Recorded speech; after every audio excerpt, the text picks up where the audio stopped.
जैसे भगवान अवतार लेकर लीला करते हैं, ऐसे भगवत प्राप्त महापुरुष की लीला चलती रहती है। उसकी दृष्टि में कोई ऐसा नहीं बचता जिसका उद्धार करना हो, क्योंकि वो अपने आराध्य देव को देखता है।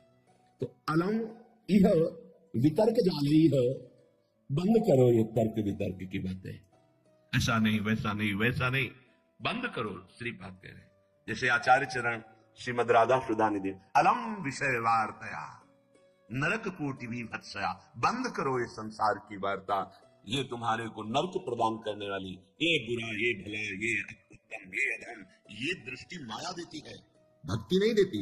भक्ति तो देती है दृष्टि जड़ चेतन जग जीव जग सकल राम मैं जाने, ये भक्ति की दृष्टि होती है। ये माया की दृष्टि है, ये अधम है ये उत्तम है, ये गुणवान है ये गुण रहित है, ये सब मायामयी, ये विषमता है। और उपासक भक्ति के प्रभाव से जीत विषम संसार कीर्ति जग विस्तर है, इस संसार की विषमता से मुक्त होकर वो सम हो जाता है, समदर्शी। तभी समस्त कामनाओं का नाश हो जाता है, क्योंकि कुछ बचा नहीं भोगने योग्य, तो कामना किसकी, सब कुछ आराध्य देव, ऐसा अनुभव हो जाता है। तभी समदर्शी, इच्छा कछु नहीं। तो अलम इह वितर्क जालई, बंद करो ये तर्क वितर्क वाद विवाद का जाल। क्या करना है? बोले सहसई वाछिद्य मोह जालानी, तुम्हारे हृदय में ये जो मोह जाल माया ने फैलाकर तुम्हें बांध लिया कि ये अपने ये पराये, ये मैं कर सकता हूं, ये मैं करूंगा, ये मैंने किया, ये तुम्हें अज्ञान अविद्या का जाल बांध चुका है, तुम इससे सहसा काट नहीं सकते हो। सीधा वृंदावन आओ और भगवत प्रेमी महात्माओं का संग करो, तो तुम्हारे हृदय का ये मोह जाल नष्ट हो जाएगा। बिनु सत्संग विवेक न होई, राम कृपा बिनु सुलभ न सोई, होए विवेक तो मोह भ्रम भागा। सत्संग से विवेक और विवेक से मोह जाल का नाश।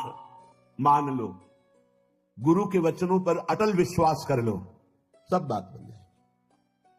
तर्क वितर्क की जरूरत नहीं है, ये भाव का विषय है, विश्वास का विषय है, प्रबल श्रद्धा का विषय है। अगर मान लो तो निहाल हो जाओगे, खुद देख लेना।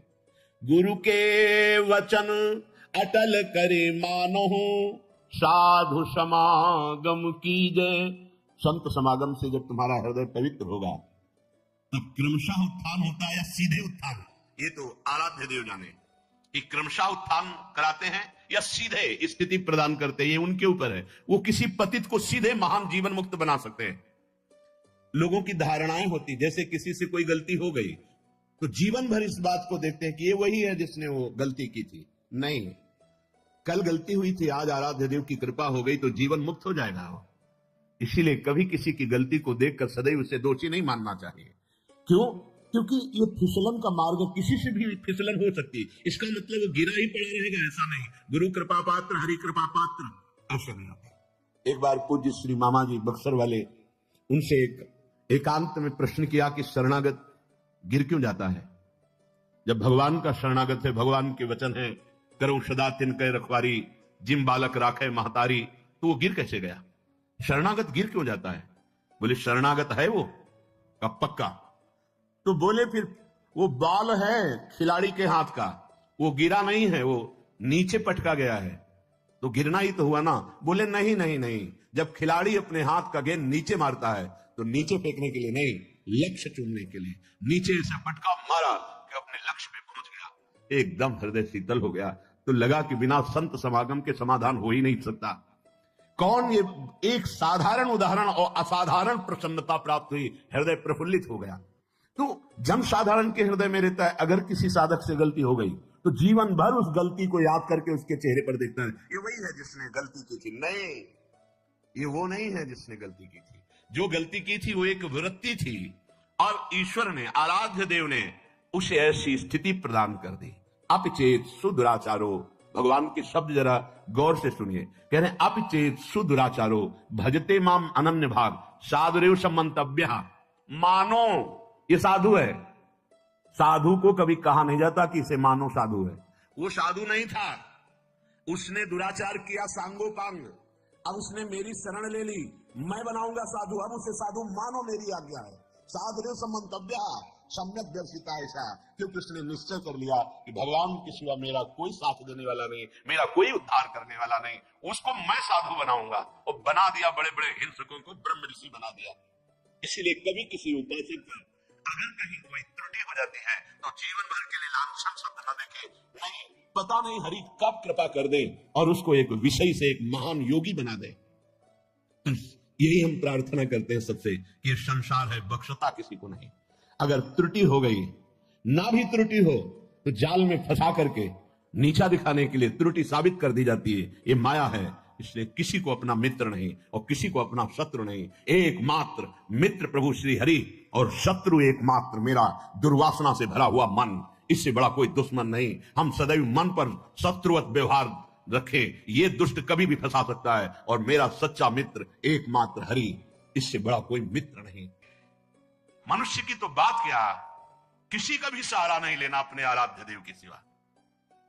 कदम कदम पर, यही तो अनुभव का जीवन तब होता है जब किसी का सहारा नहीं होता। हम चाहे भी सहारा लेना तो कोई बनता नहीं है सहारा, कोई नहीं बनता। उसका कौन सहारा बनता है जिसका संसार में किसी भी गुण से संबंध नहीं है? कौन सहारा बन? कोई नहीं। सच्ची बात है, बड़ा भ्रम है कि हमारा कोई मित्र है और या हमारा कोई सहयोगी है। इस भ्रम को मिटा दीजिए। सच्चा मित्र केवल एक मात्र आराध्य देव है। ये समझ में आ गया तो छाती फूल जाएगी, और चौड़ी छाती करके विश्व में सीम के चाप सके को तासो, बड़ रखवार रमापति जासो। ये हम कृपा की बात कह रहे हैं। कभी किसी को नीचा मत समझना, वो मालिक का एक दिया हुआ पार्ट है, वो उस समय की लीला है केवल। वो कुछ क्षण उसके अभिमान को रौंदने के लिए, वो दैन्यता प्रदान करने के लिए लीला है। इसके बाद ऐसा उठेगा कि कोई छू नहीं सकता। बिल्कुल हृदय में जब प्रतिकूलता बाहर से मिले तो प्रसन्न होना कि अब ऊंचाई पर चढ़ने की सीढ़ी मिल गई और ऐसी ऊंचाई पर चढ़ाया जाएगा। सच्ची आपसे कहते हैं, भगवान के सिवा अगर किसी का सहारा मन में है तो धोखा ही मिलेगा। और जिसे केवल एकमात्र इष्ट का सहारा, उसे बाहर से कोई पहचान नहीं सकता। और वो एक क्षण में इतनी ऊंचाई दे सकते हैं कि जो करोड़ों जन्मों की साधना से नहीं मिल सकती। सच्ची मानना, क्यों आश्चर्य होता है, ऐसा कैसे हो सकता है? वो कर तुम है, वो अकर तुम है, वो अन्यथा कर तुम है, वो सर्व समर्थ ईश्वर है और ये उसका दास है। दास की उदासी को देखकर हंसना मत, क्योंकि वो उस महान का सेवक है कि जिस दिन नजर घूम गई उस दिन सबकी नजरें वहीं लग जाएंगी जिसको उदासीन भाव से देखा जाता था। हरि प्रताप बल गिनत न काहू, निडर भये सब चेरे। जो वास्तविक भगवत दासत्व की ठसक में आ गए वो निडर हो जाते हैं, उनको काल का भी डर नहीं होता। इसलिए सब तजी तू शरणागति आए, दृढ़ कर चरण गहेरे। शूरदास प्रभु तुम्हारे मिले ते, पाए सुख जो घनेरे। हे प्रभु, आपने मुझे अपना शरणागत बना लिया, अब तो मैं दृढ़ता पूर्वक आपके चरणों को ही पकड़ लिया।